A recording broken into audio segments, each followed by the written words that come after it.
ਪੰਜਾਬੀ ਪੱਤਰਕਾਰੀ ਦੇ ਵਿੱਚ ਛਮਾਹੀ ਲੇਖ ਦਾ ਇੱਕ ਆਪਣਾ ਹੀ ਮੁਕਾਮ ਹੈ। ਡਾਕਟਰ ਨਾਸਰ ਰਾਣਾ ਹੋਰੀ ਇਸ ਨੂੰ ਛਾਇਆ ਕਰਦੇ ਸਨ। ਇਸ ਦਾ 40ਵਾਂ ਸ਼ੁਮਾਰਾ ਜਿਹੜਾ ਆਇਆ ਹੈ ਉਹ ਡਾਕਟਰ ਇਹਸਾਨ ਉੱਲਾ ਤਾਹਿਰ ਹੋਰਾਂ ਦੀ ਇਦਾਰਤ ਦੇ ਵਿੱਚ ਛਾਪੇ ਚੜ੍ਹਿਆ ਹੈ ਅਤੇ ਉਹਨਾਂ ਦੇ ਨਾਲ ਸਾਂਝ ਕਰ ਰਹੇ ਨੇ ਨਾਜ਼ ਉਕਾੜਵੀ ਹੋਰੀ। ਇਹਦੇ ਵਿੱਚ ਡਾਕਟਰ ਨਾਸਰ ਰਾਣਾ ਹੋਰਾਂ ਦੇ ਮਜ਼ਮੂਨ ਤੋਂ ਵੱਖ doctor Muhammad Ayub, doctor Ihsan Ullah Tahir, Akbar Ali Ghazi, doctor Ghulam Dastagir, doctor Ihsan Ullah Tahir, Qamar Hijazi, Muhammad Junaid Akram, Naz Okarvi, Jahanzeb Ali Awan, Muhammad Sajid ਅਤੇ ਇੱਕ ਸ਼ੁਏਬ ਅਹਿਮਦ ਮਲਿਕ ਹੋਰਾਂ ਦਾ ਲੇਖ ਛਾਪੇ ਚੜ੍ਹਿਆ ਹੈ। ਇਹ ਸ਼ੁਮਾਰਾ ਜਨਵਰੀ 2025 ਤੋਂ ਲੈ ਕੇ ਦਸੰਬਰ 2025 ਤੱਕ ਦਾ ਸ਼ੁਮਾਰਾ ਹੈ।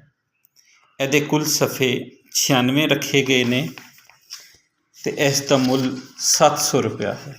ਸਾਲਾਨਾ ਚੰਦਾ ਜਿਹੜਾ ਹੈ ਉਹ 1200 ਰੁਪਇਆ ਰੱਖਿਆ ਗਿਆ ਹੈ। ਇਸ ਦਾ address Maktaba Fajr 26/E5 Engineer Town, Sector A, Defence Road, Lahore.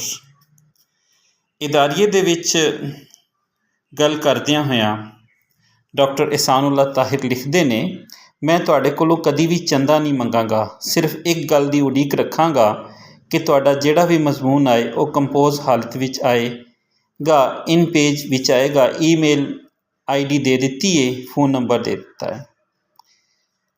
ਉਹ ਇਹਸਾਨ ਉੱਲਾ ਤਾਹਿਰ ਪੰਜਾਬੀ ਅਦਬ ਦੇ ਨਾਲ ਲੰਮੇ ਚਿਰ ਤੋਂ ਜੁੜੇ ਨੇ।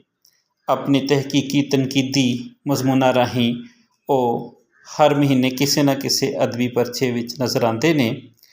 ਉਹ ਖੁਦ ਵੀ ਸੰਜੀਦਾ ਲਿਖਾਰੀ ਨੇ ਅਤੇ ਇਹੀ ਮੰਗ ਕਰਦੇ ਨੇ ਕਿ ਉਹ ਡਾਕਟਰ ਨਾਸਰ ਰਾਣਾ ਹੋਰਾਂ ਦੇ ਮਿਸ਼ਨ ਨੂੰ ਅੱਗੇ ਲੈ ਕੇ ਚੱਲਣ ਅਤੇ ਉਹ ਜਿਸ ਤਰ੍ਹਾਂ ਦਾ ਹਿੰਮਤ ਹੌਸਲਾ ਰੱਖਦੇ ਨੇ, ਆਸ ਹੈ ਕਿ ਡਾਕਟਰ ਇਹਸਾਨ ਉੱਲਾ ਤਾਹਿਰ ਹੋਰੀ ਅਤੇ ਨਾਜ਼ ਉਕਾੜਵੀ ਹੋਰੀ ਅਤੇ ਬਾਕੀ ਐਡੀਟੋਰੀਅਲ ਬੋਰਡ ਸਾਰਾ ਮਿਲ ਕੇ ਉਹ ਲੇਖ ਦਾ ਜਿਹੜਾ ਮਿਆਰ ਹੈ ਉਸ ਨੂੰ ਕਾਇਮ ਰੱਖਣਗੇ ਅਤੇ ਪੰਜਾਬੀ ਪੱਤਰਕਾਰੀ ਦੇ ਵਿੱਚ ਆਪਣਾ ਉਹ ਮੁਕਾਮ ਬਰਕਰਾਰ ਰੱਖਣਗੇ। ਛਮਾਹੀ ਲੇਖ ਜਨਵਰੀ ਤੋਂ ਦਸੰਬਰ ਤੱਕ ਦਾ ਪਰਚਾ ਛਾਪੇ ਚੜ੍ਹਿਆ ਹੈ। ਇਹ ਛਮਾਹੀ 6 ਮਹੀਨੇ ਤੋਂ ਬਾਅਦ ਆਏਗਾ। ਜੇ ਤੁਸੀਂ ਆਪਣੀਆਂ ਲਿਖਤਾਂ ਭੇਜਣਾ ਚਾਹੁੰਦੇ ਹੋ ਤਾਂ ਤੁਸੀਂ ਇਸ ਦਿੱਤੇ ਗਏ ਈਮੇਲ ਦੇ ਉੱਤੇ ਤੁਸੀਂ ਆਪਣੀਆਂ ਲਿਖਤਾਂ ਭੇਜ ਦਿਓ।